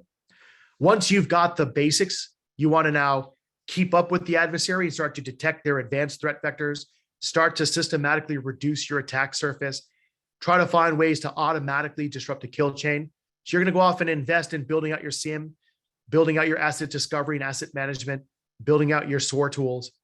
And then finally, the more advanced piece is trying to understand user and system behavior, trying to identify abnormal behavior and isolate the impact of exploitation. And that's where you start to get into user behavior analytics, robust logging across the environment, network segmentation. These are the building blocks for building out your zero trust strategy, which is people only gain access to data and services when they need it from an authorized device for the duration that they need it. And you need all of these types of Lego blocks in place. But what we've never really done as an industry is talked about a layered strategy to security testing. So the way I applied it was in my security testing, I had 3 layers of effort. The first effort was identify threat vectors that require minimal effort by the attacker to exploit, as well as a way to verify that my layered defense is working. And there's really 4 issues within that section of testing. One is, how can an unauthenticated external user gain initial access to my environment so that you stress your perimeter security and EDR and other tools? How can an unauthenticated internal attacker, so they've now gained initial access and they've landed somewhere in my environment, what damage could they do unauthenticated? Because that's probably the most extreme case versus, and then you can work to authenticate it and so on. Do a no-notice pen test to verify that your SOC or your managed security service provider can detect and react to the threat. We worked with a customer that was using Dell SecureWorks. It took Dell SecureWorks 7 hours to react to a no-notice pen test initiated through Node 0. 7 hours. The pen test was over in less than an hour, about 45 minutes. That triggered a lot of uncomfortable conversations between the customer and Dell SecureWorks on their SLAs and reaction time. So they're able to use us to audit the SLA of their SOC and their security provider. And then finally, you want to do yes notice pen tests to help the red and the blue teams work together to proactively harden your systems. Once you've got that as kind of the bare minimum for security testing, now you can start to focus on app-specific threat vectors, machine-specific threat vectors, 0 days in your applications, particular vulnerabilities unique to a machine that requires the attacker to invest a significant amount of time researching and building custom exploits for your environment. That's really where you get into web app security pen testing of your external applications, because they're going to invest the time to research how to break in. Starting to get into internal vulnerability management and vulnerability scanning, because once someone's on the host, now they've got to investigate and understand the host to figure out how to elevate privileges. That takes an additional level of effort by the attacker compared to the first set of tests to go run. And then finally, app-specific pen testing. Once again, more effort by the attacker to achieve that. And then finally, your internal applications and how can an attacker do custom attacks against your internal stuff. If you look at SolarWinds, a highly motivated attacker burrowed for many months to study the internal applications and systems and processes of SolarWinds in order to execute their attack. That is a very different level of effort and a high level of conviction by the attacker that is atypical compared to what ransomware and others go off and execute. That's the difference, right? That was a nation state investing over a year of effort to compromise and leverage SolarWinds as a supply chain attack.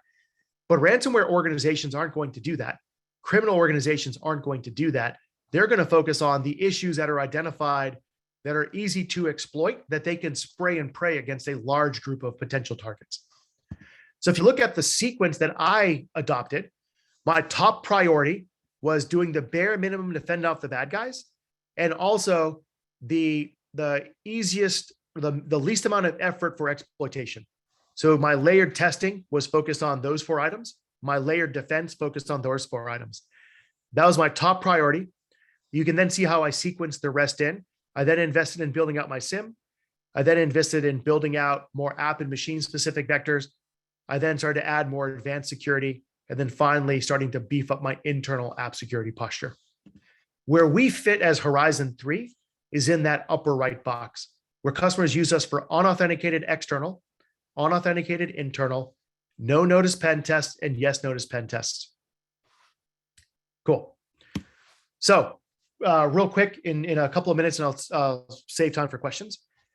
An example customer adoption here. This is a manufacturing company with 37 global data centers.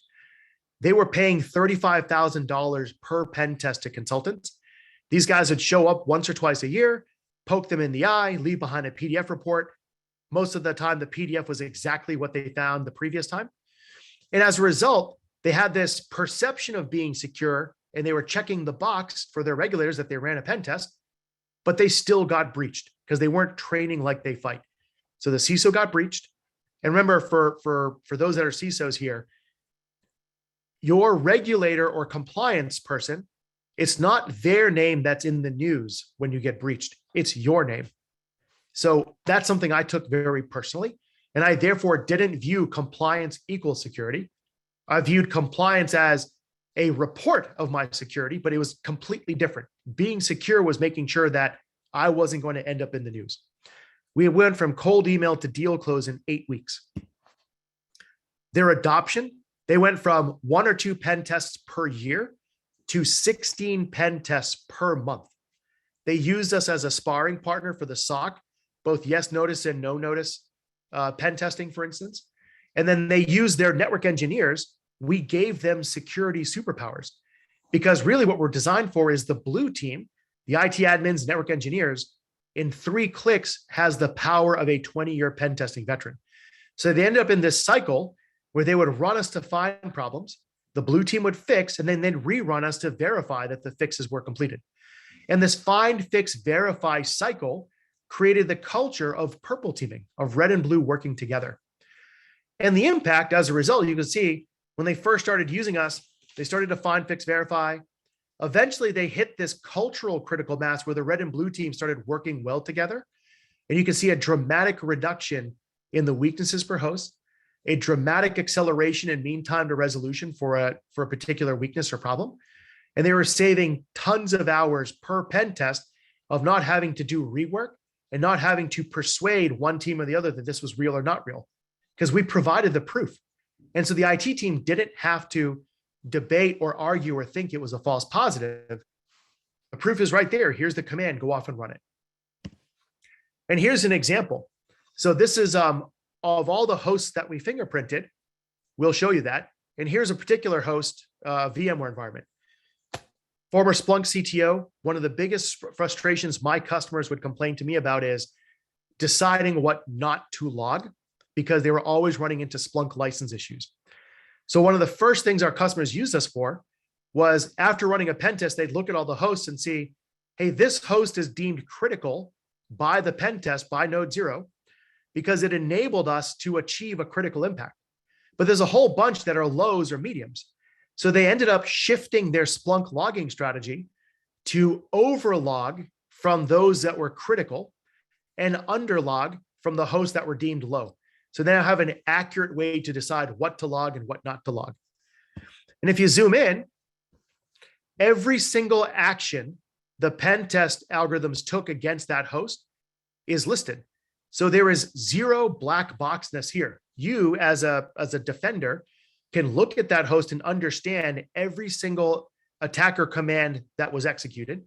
You can see how that is mapped to MITRE attack tactics. And back to your Splunk admins, what they would do is, in Splunk, they would have this up on one screen. They'd open up their Splunk console and say, all right, for this IP address, what logs were generated between this time and this time?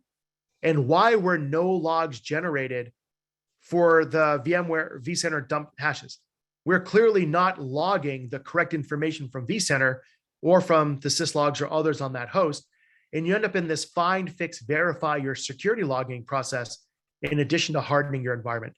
And our customers use this approach not only for their Splunk environment, but for their EDRs and the other layers of defense that they have to make sure they understand what their blind spots are and what is working and not working. So, I'll leave you with a couple of pieces in the interest of time, and then we'll take a couple of minutes of questions here. I talked about this purple team culture. And what we want is for the red team, for node 0, to continuously find what is exploitable. And hopefully it is triggering your security alerts so that you know you're effective. You want the blue team, the IT admins, the network engineers, the security tool admins, to focus on quickly fixing the problems and weaknesses identified by the red team.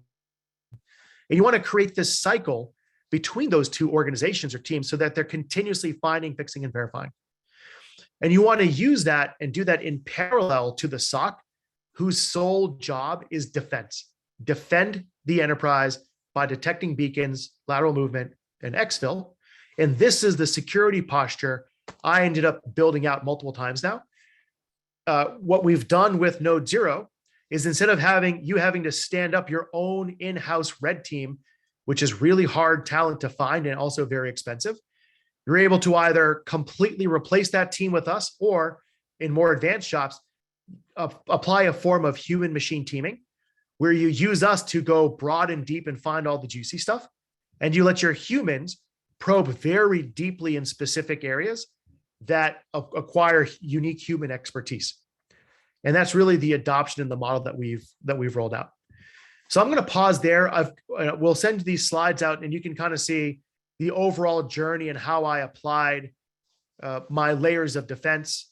And, we've got this in the slide deck. You can read it for yourself, as well as the approach I took in my multi-year funding journey for how to catch up and improve my security posture, how to keep up with the adversary, and then where to invest to stay ahead. So you've got this here for you to go look at in the background and the backup.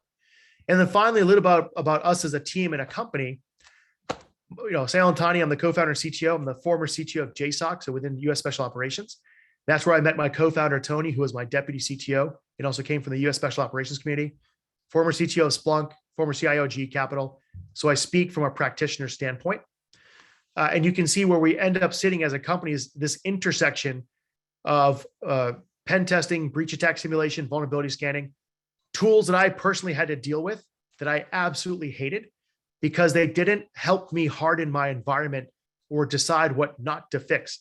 Oftentimes, they either gave me a ton of noise because I'd get a bunch of vulnerabilities from Qualys, none of which were actually exploitable. So I'd end up wasting a lot of time deciding what to fix or not fix. I'd get the annual PDF from Accenture or TCS or Bishop Fox or whomever I contracted at the time, which was basically the same PDF as last year, and nothing had changed year over year. And then finally, I was a big customer of Veridin, for instance, where I had to install agents and write scripts, which I didn't have the capacity or desire to do.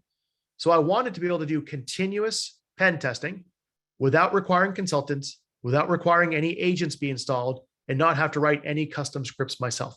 And that's really what we've achieved here with Node 0 and Horizon 3. And really what I'll leave you with is, I talk about this journey of manual pen testing to crowdsourced to automated to autonomous. What we're really talking about is a huge innovation leap between the Gen 3 and the Gen 4, where we're built on knowledge graph analytics, Markov decision-making processes, reinforcement learning, all of the machine learning techniques that allow us to, at scale, successfully and safely exploit your environment. And this is why we've ended up with 8-week sales cycles, and we're one of the fastest growing security companies in the industry at the moment. So I'll pause there. I'll take a question or two, and hopefully you guys found this valuable and that it was authentic from a practitioner standpoint and not a lot of selling in here.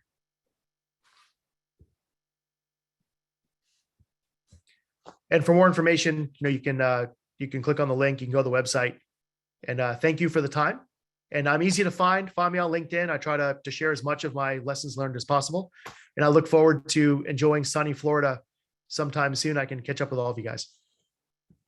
Thank you, Snehal. It looks like there are no other questions and everyone loved the presentation. So I really appreciate your time and the great slides. Thank you. Thank you. Everyone, I'm going to wrap up. We have a couple of things that we would like to go over with you. I know there have been a lot of questions on the CPEs. So give me just a moment just to make sure that I can put this to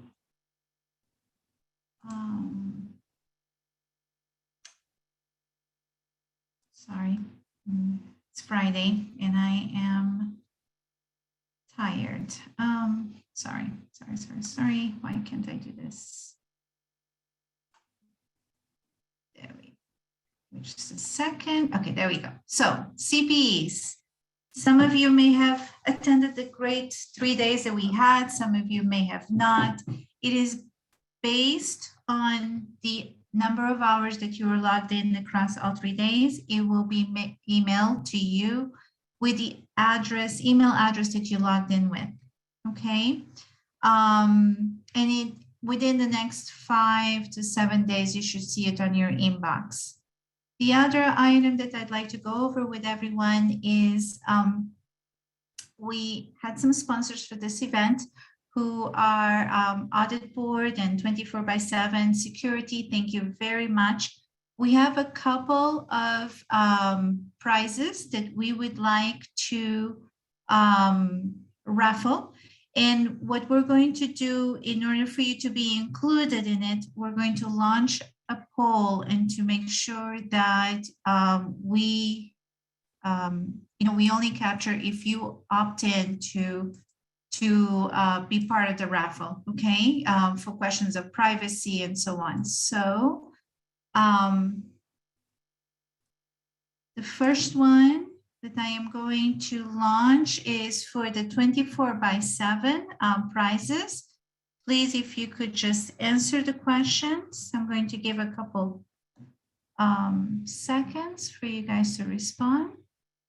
And it's a $25 Amazon gift card giveaway.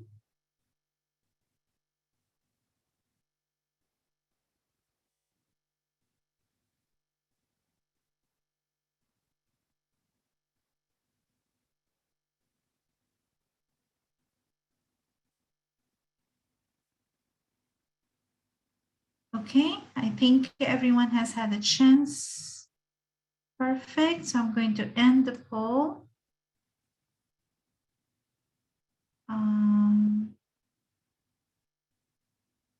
Okay.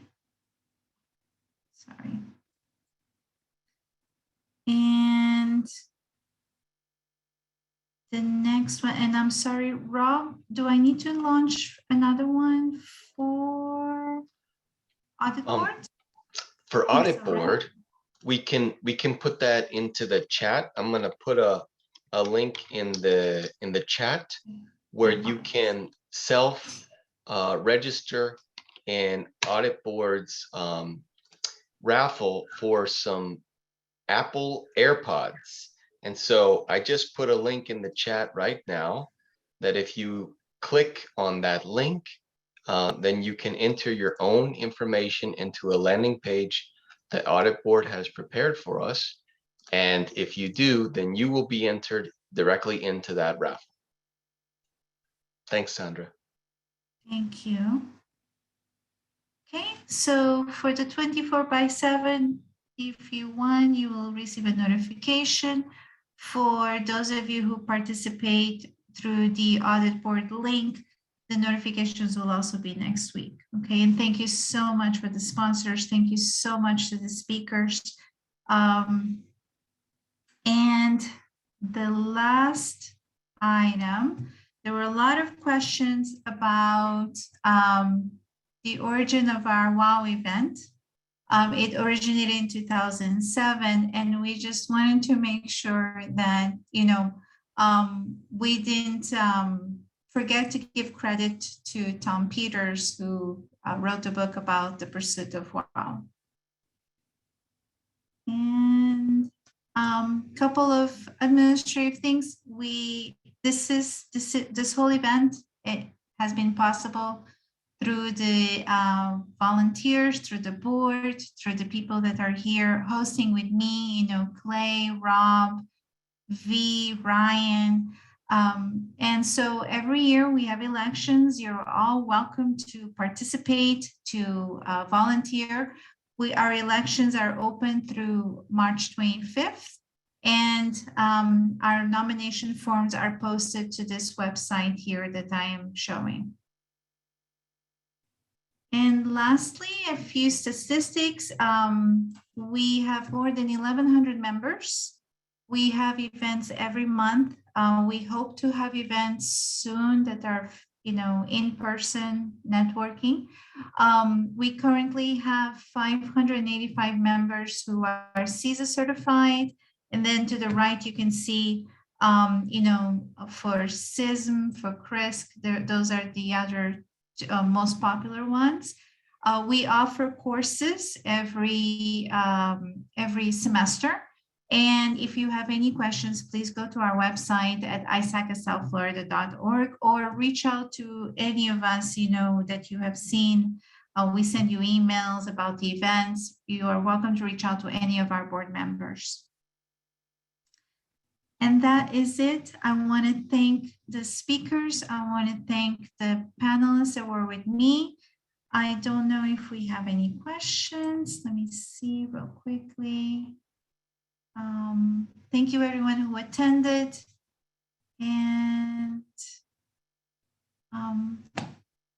we've ended the 3 days. Yay! Thank you everyone. No questions. Bye-bye. And thank you, Sandra. Have a great weekend, everyone. Have a great weekend, everyone. Bye-bye.